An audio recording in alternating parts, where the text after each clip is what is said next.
What the heck is quantum computing, and should you care?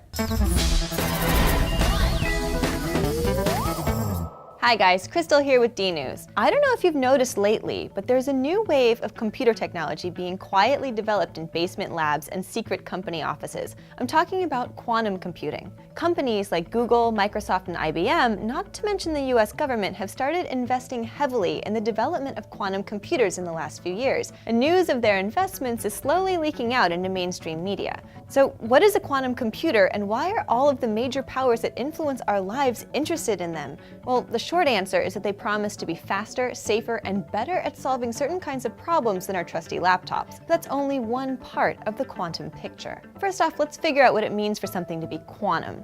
Sometimes quantum is used interchangeably with small, but that's not really accurate. Quantum things are happening on all length scales all of the time. The distinction is that the likelihood that we notice these corrections on top of Newton's classical physics decreases rapidly the bigger we get. Weird. At the quantum level, a particle can teleport, travel backwards in time, be entangled with a distant cousin, and a hypothetical cat in a box could be both alive and dead at the same time. This apparently fantastical behavior is all possible because of science.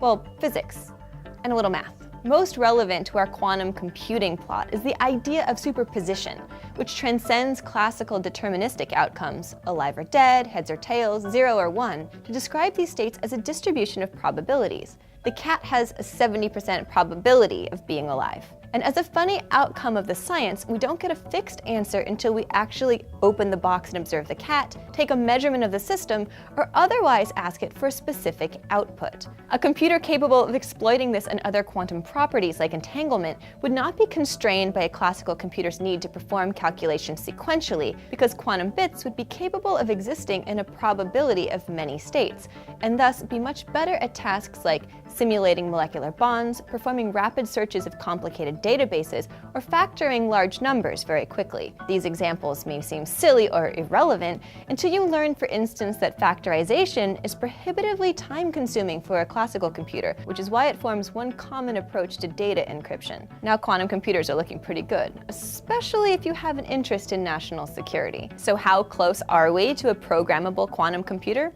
Not that close. You'll probably use one in your lifetime, but don't run out to find one at the store just yet. Research in this area is happening at a rapid rate, and has even resulted in the Nobel Prize for Physics in 2012. But scientists still have a long way to go. Challenges arise both from the difficulty in control and manipulation of quantum states, something that makes encoding quantum information very difficult, as well as the vulnerability of that information to disturbance from the environment. Nevertheless, scientists like those at Caltech's Institute for Quantum Information and Matter are working at the cutting edge of our current knowledge to make quantum computing a reality. And as for its potential, being able to simulate molecular interactions to create optimized materials on demand seems reason enough for Google, Microsoft, and IBM to throw tons of money at quantum computing. For as one scientist recently reminded me, who would have been able to foresee the impact of Facebook or the internet when classical computing was in development? What do you think?